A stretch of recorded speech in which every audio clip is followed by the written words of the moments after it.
fan of butter pecan ice cream, I've got the perfect cake for you. Butter pecan pound cake. Everything you love about the frozen treat, but in pound cake form. Let me show you how to make it. In a mixer, add your butter, followed by your white and brown sugar. Then mix it up.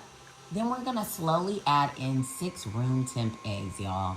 Now, pour in your sweetened condensed milk, your 3 cups of cake flour, your sour cream, and that's gonna make sure it stays nice and moist. And then we're gonna add a splash of vanilla. Mix that gently, but do not overdo it.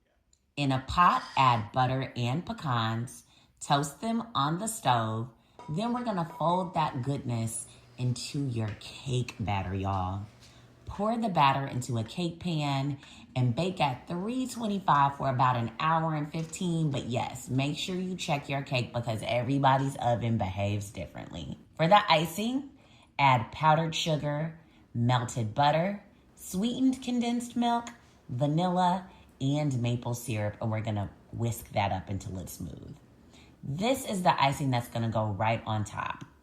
Finish with a little extra pecans. And there you go, boos, butter pecan pound cake. Let's dive in, peeps, my boos. Let's get into it.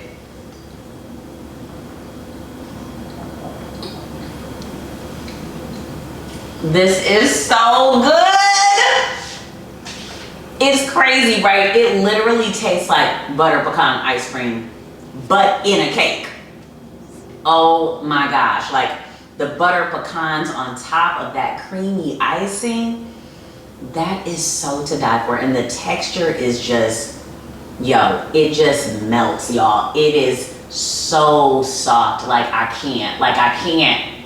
It's too good, y'all. This is fall perfection, holiday perfection, all year round perfection, okay? Get into this recipe. This is next level. Delicious. Oh, wow.